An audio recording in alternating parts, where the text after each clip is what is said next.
Welcome back to the Prepared Mind channel. Hot cup of coffee in hand, very, very, very early. It's one of those days where I just couldn't sleep. I just woke up thinking about things that are happening. And I can't help but see everything that's going on, and I want to share it with you.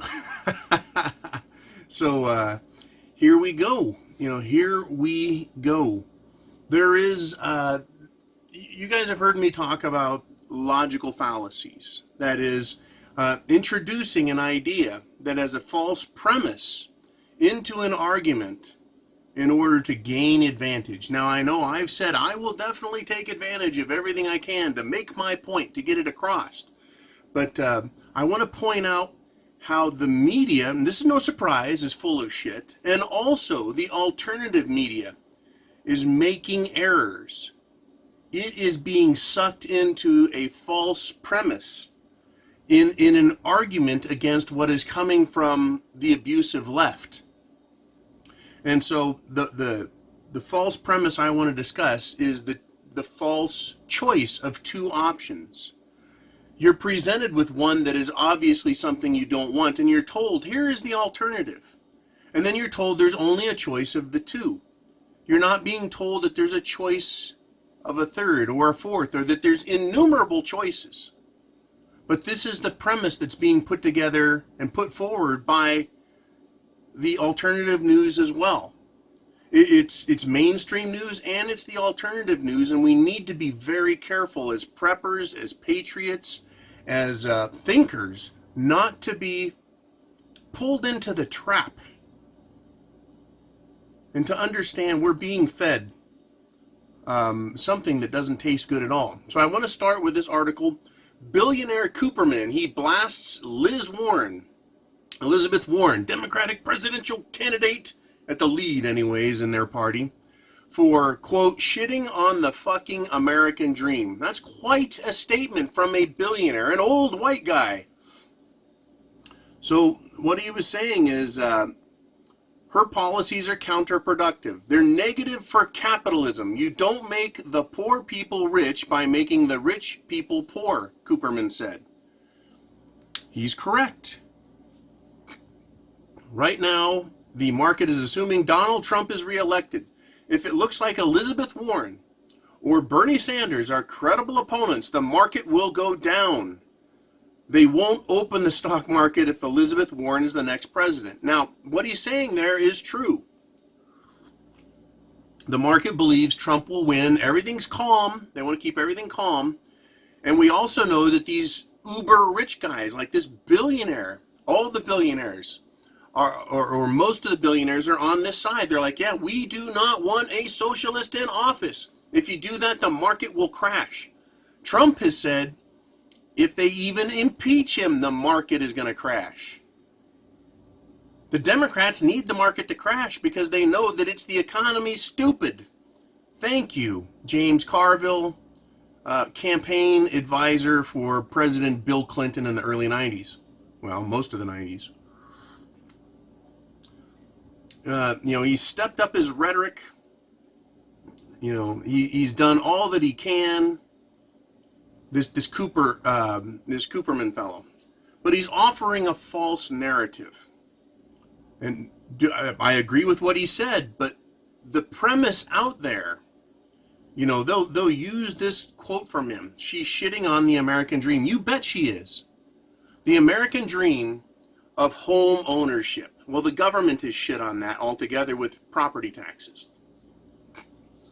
As I said, you pay 2% a year. In 50 years, you've given the entire value of your property over to the government in taxes. If you don't pay the taxes, you lose your property. You don't own anything. There's no dream there. The dream of getting ahead in America, of being able to go from poor to middle class to wealthy. And I've been all three, starting down here. Yeah, that dream is not dead, but she is shitting on it. Why become wealthy if you can be taxed back? Now, this billionaire, he's a billionaire, and this is an interesting quote down here at the bottom. Let me get this for you. Fellow billionaire Mike Novogratz said, "Stop worrying so much about Elizabeth Warren.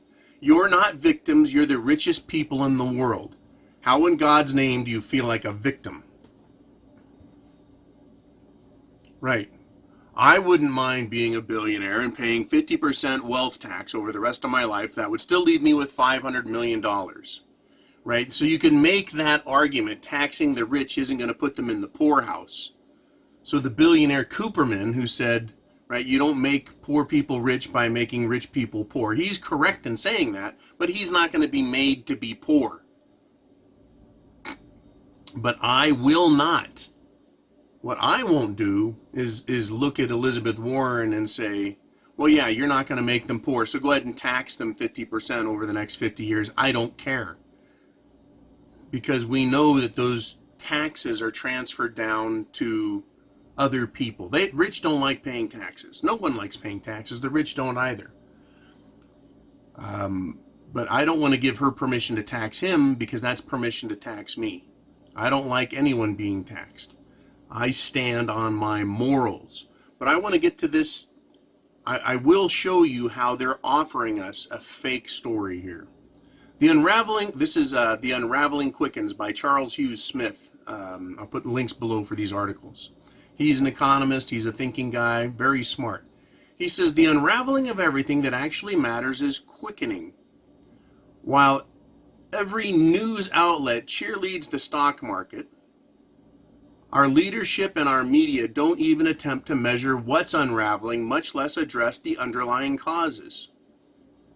Hope is that if we ignore what's unraveling, it will magically go away, but that's not how it really works. And I agree with Charles here.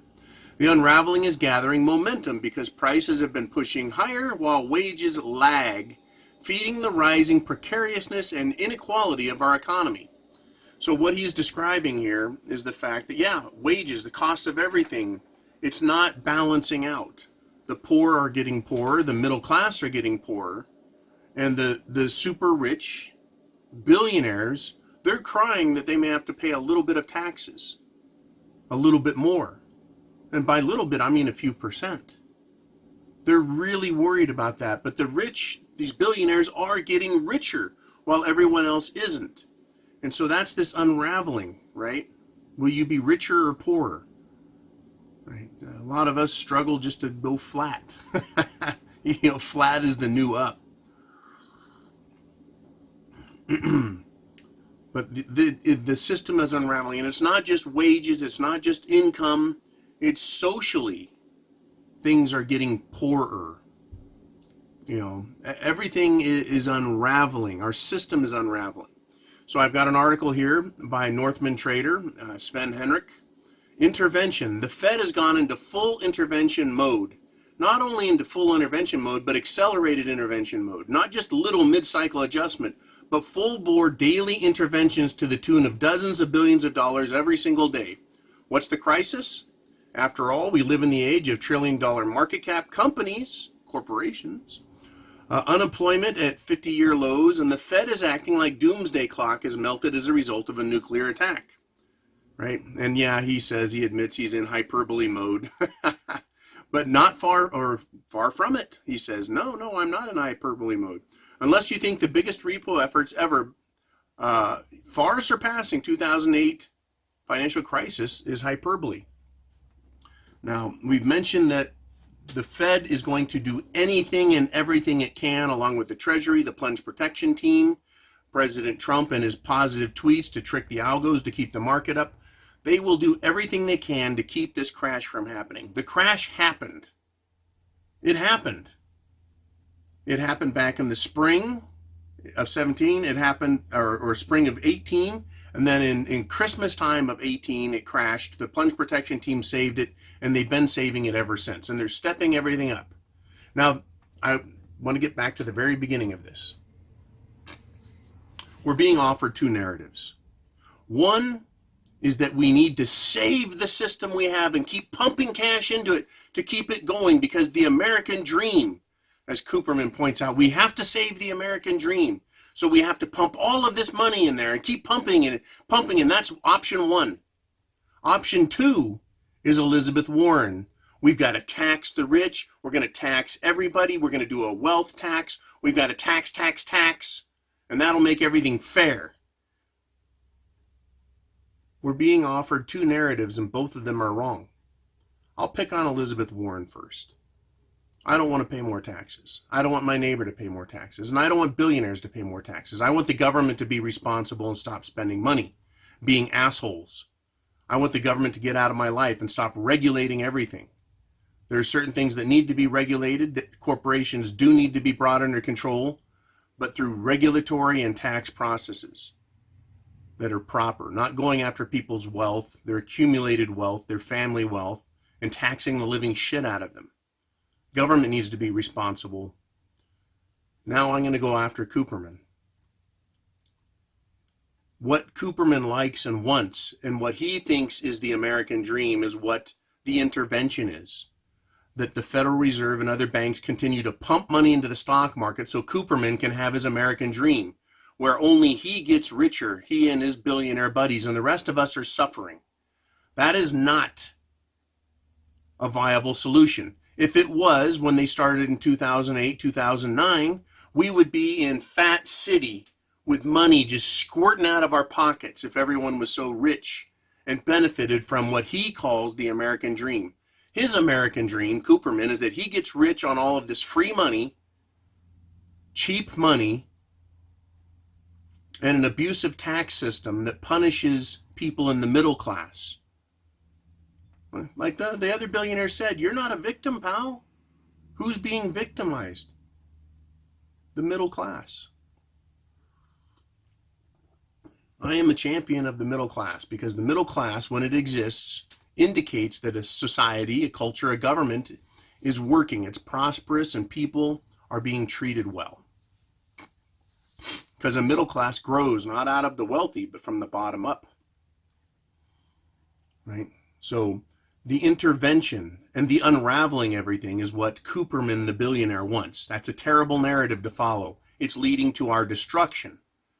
And the solution to that, Liz Warren and her socialism, is absolutely an abject failure, and it's been proven out by history. You can't bring a society up by making 1% even more rich every year while everyone else suffers. And you can't bring a society, a nation, a world up by taxing the ever-loving shit out of everybody with more and more and more and more government control. That has failed abjectly. You know, in King Louis' France, they were taxing the poor. They taxed the middle class away, and the rich were living 1%. 1% super wealthy in 1700s France. The 18th century was so strife and full of abuse that they took their king and cut his head off in a guillotine. Right? They didn't have bank intervention. They didn't have fake money back then, so they had to do it the other way. When we split it in half, okay, now we have a fake banking system, and that worked? No, it's not. This intervention isn't working. It's going to collapse us. You do it the other way, Elizabeth Warren? No. So what is this? What? They're offering us a false narrative. They're telling us we've got to have it one way or the other, and both ways destroy the economy because both ways ultimately cause a crash. My suggestion is that our politicians act responsibly. My suggestion is that corporations be reined under control and forced to produce and account for their money and not be given free money, cheap money, allowed to buy back their stocks, give themselves big fat bonuses, crash the companies, right? Claim that they're profitable while it's obvious that their top line revenue is going down, their bottom line revenue is going down, but they can fudge the numbers and make everything look great. How about accountability of government and the billionaires and leave the people out of this? Cut entitlements. I've got no problem. Cut them. Cut entitlements. But cut entitlements for the billionaires. This interventionism is an entitlement program that the bank is giving them that we're supposed to pay for. And definitely don't give Liz Warren power, because her idea of entitlements is entitling the government to all the power and money. How about freedom? Freedom. That is the third option. There's more. Oh, there's lots more ideas out there. But I just want to point out that we are being, as preppers, as patriots, and as citizens, we're being told we have a choice of two things. We can continue to make the rich richer with the system we're using now, which is proven to be a failure. Or we could go with socialism. Socialism. Now, socialism sucks. Elizabeth Warren, get the fuck out of here.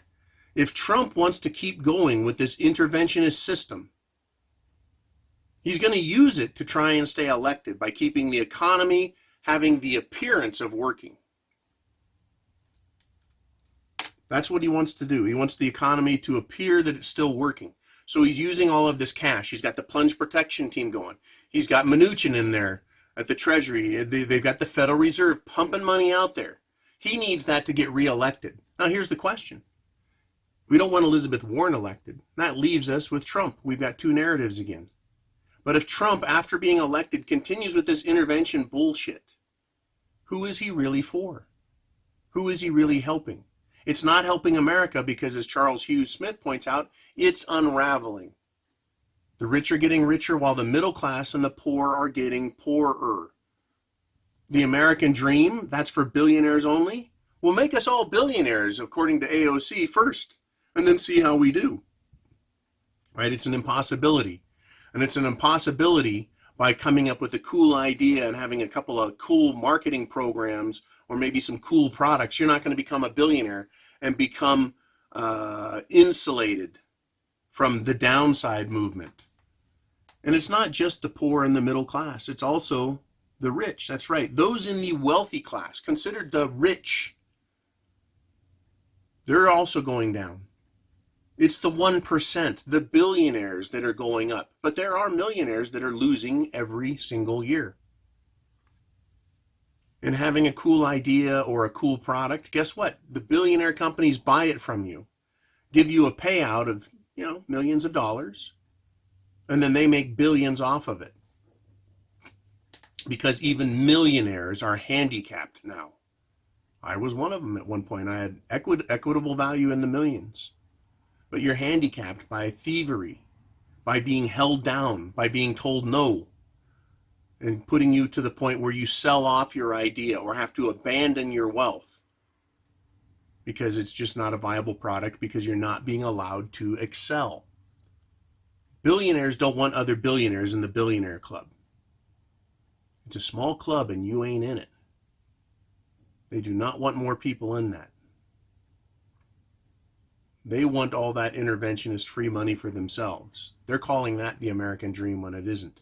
If Trump continues to support this in his second term, if he can get reelected, we'll know that he really doesn't care about the real American dream, which is freedom. Freedom, freedom. That's the third way, freedom. And freedom includes freedom from government oppression, freedom from economic oppression.